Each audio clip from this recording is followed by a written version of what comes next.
What up, y'all? This is Alex, and this is the first in an 8-part series on our breakdown of the Lifestyles of the Laptop Café album by The Other People Place. So go ahead and get ready. We are going to start with Eye Contact. Hope you enjoy it, and here we go. So like a lot of stuff done by Gerald Donald or James Stinson, the beat is going to be already kind of playing, and then they're just going to fade it in with the volume. So yeah, you'll notice that you're going to have this simple kick pattern playing along with some rides, rim. There might be a snare layering the rim. I'm not positive on that. But then you're going to hear this vocal sample going, And yeah, this track's pretty straightforward. So we're going to listen for a while. Hopefully there's not a ton of talking here. There's going to be a cool thing to do with the monologue that we'll get into. And yeah, let's just go. Here we go.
Cool. So I want to point out some stuff. So basically you're going to hear, as you saw, you hear this like, I called it wheedle just because, I don't know, this melody's kind of just like wheedling around. And this is cool. It's key that this comes in. It comes in about 40 seconds just because up until this point we've only been hearing this beat for a while. So, after a while, if you're arranging, you usually want some sort of change happen to bring in more interest. So this melody enters the game. And then eventually you're going to have this bass line with these chords playing, and that's going to be kind of the main loop to the whole track, this melody with the bass line and the chords playing. Now, I want to point out that I think part of what's cool about this production style that you get with James in this track, and then, like in some Drexciya works and some other stuff by Donald, is how it's cool that, in my opinion, when you have a track that normally starts without fading in, like when everything's hitting all at once, your brain, at least the way I perceive it, is your brain usually is able to go, okay, this is the start of like an 8-bar cycle. This is the start of a 4-bar cycle. Your brain's able to like categorize it really quickly. But I think with this track, part of why we're able to like listen to this loop for so long, it is a cool loop, but also because since it just fades in, there's not like a super clear starting point to where the main phrase is supposed to start once everything is involved. And I think that's important because when this melody comes in, for me, it's like my brain's natural inclination is to go, oh, this note right here, this is the start of the cycle of this track. It looks like 4 bars.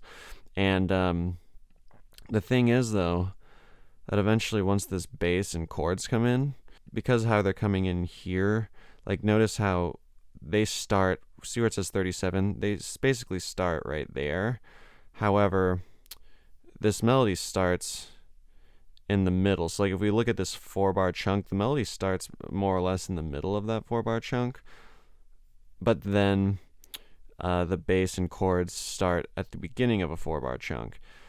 And so because of that, I think it's just, it makes it a little longer for your brain to kind of get into things, at least for me. Let me know how you feel about that. But because once this starts, I feel like, okay, now we got the full loop going, and now it seems to make sense for me to think that this 4-bar loop actually does start on the 37.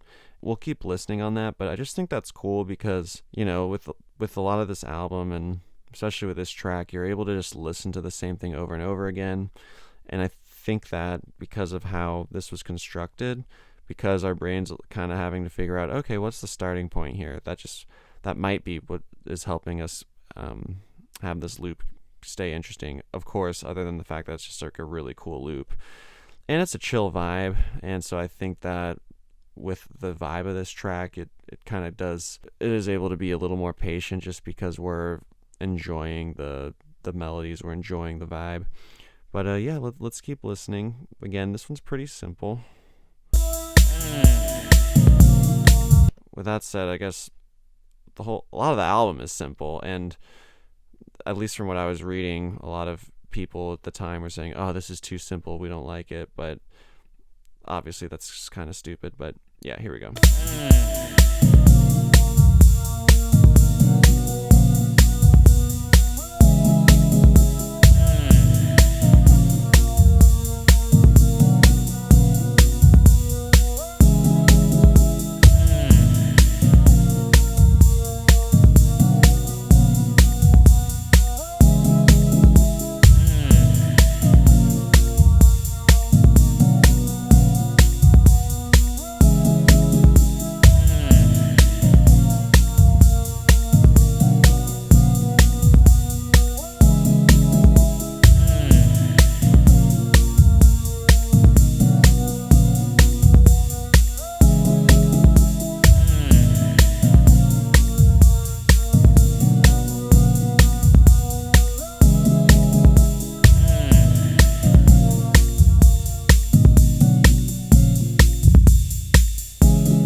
Okay, so let's talk about a couple things. Let's rewind a little bit.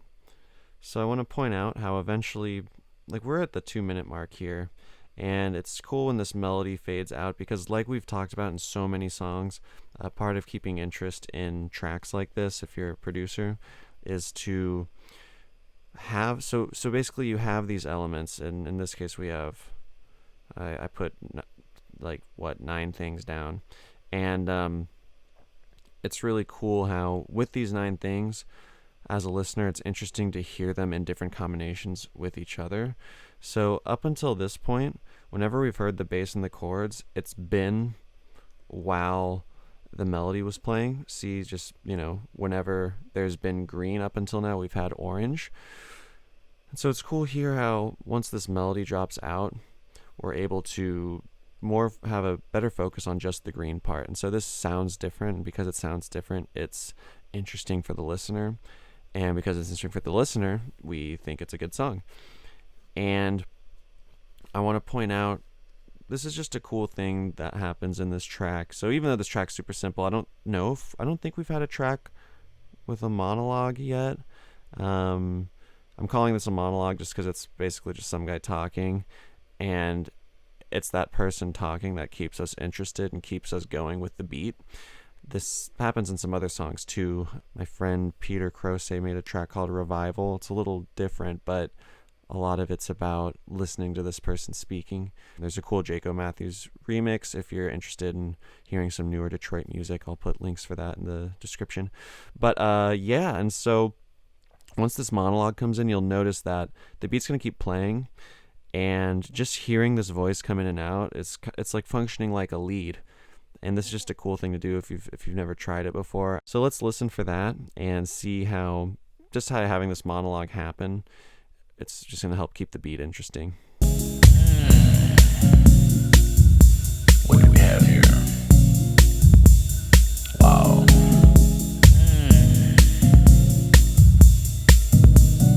Something's happening to my transmitters.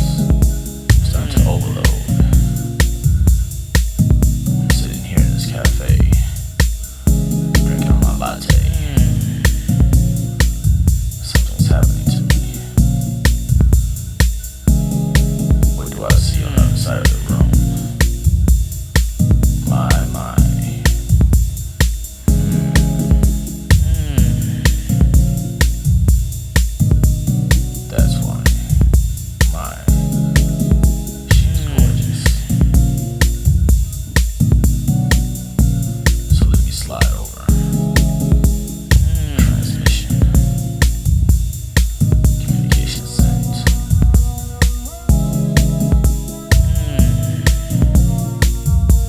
right, so cool. So real quick, I want to add too. I know that a lot of people go really deep into anything Drexia related. I know we're talking about other people place right now, but if y'all have, I could imagine some of y'all out there might know some like interesting history or something on this whole monologue. So please comment on that below, and also please subscribe to this video if you're enjoying it so far. Um, but yeah, I think it's cool. He's talking about something's happening to his transmitters. He sounds like it's kind of just like he's just talking. Like he seems like, honestly, it sounds like someone having like a cigarette after a super long night at a diner, just being like, what's going on? And for me at least, I think that's cool because given the vibe of the whole album, it kind of just has this feeling of, given the vibe of the whole album, I don't know, I kind of like how the words to me like don't really mean anything, and he's talking about transmitters, so it's like, okay, is he in another, is this like an alien, like what's up with this guy? But I don't know, just it helps set the tone. And notice how, remember how I was saying the monologue was acting like a lead? So notice how once the monologue's done, there's no more like prominent lead, and so it makes sense that the Weedle comes back. So that's kind of interesting. And then I think we basically just, yeah, we mostly just groove until the end. They're going to drop out the drums here, or at least some of the drums, the rim and the snare, just briefly. And they're also going to drop out this melody briefly. And that's going to give you a new combination. Remember we talked about how when you have your elements, it's nice to put them in different combinations. So like over here, you'll never have had kick, ride without rim and snare, and with bass and chords. And then they just bring everything back in. They just let it groove forever and fade it out. So again, pretty simple. Let's just listen to the rest of the track. And yeah, I mean, I think main things to take away that, but yeah, I think the main things to take away from this, if you've been watching all the other videos and you're looking for like new interesting tricks, is, hey, monologue is a cool idea if you want to like just have some talking over something, and you can use it as a lead, because it's lead is just keeping your interest. It's a lead is, you know, it's just like a thing that's prominent in your face forward that's moving around. I mean, I guess that's not the best definition of it, but hey, you can use a monologue as a lead. That's kind of cool. So let's just listen till the end. Again, remember here, they're going to give us a new combination of sound, and that's going to be about it, y'all.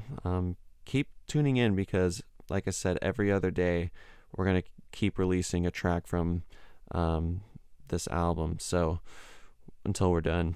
So yeah, here we go. We'll listen to the end of the monologue, into the Weedle. So again, notice monologue drops, lead, Weedle takes its place as the lead. She's gorgeous. So let me slide over. Transmission. Communication sent.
Last thing I'm going to mention, I think we've talked about this a lot in some past Drexia stuff, and it's cool how there's just a live feel to, it seems, so much of what Gerald and James will work on.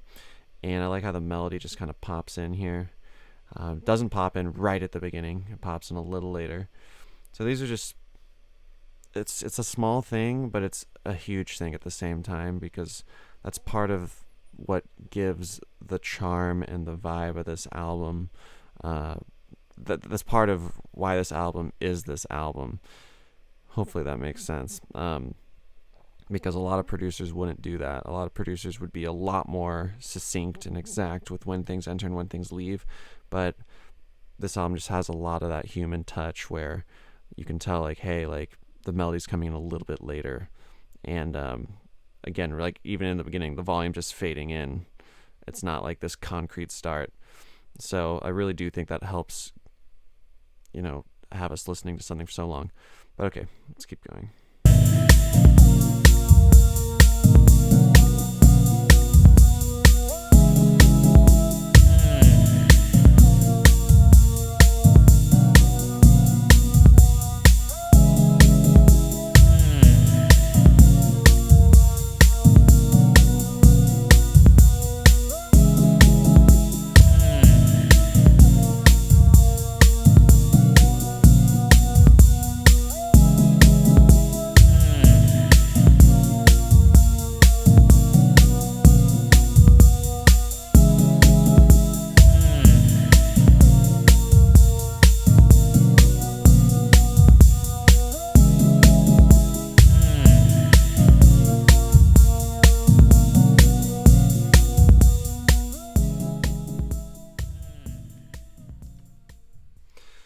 And there you have it, y'all. Just fades out.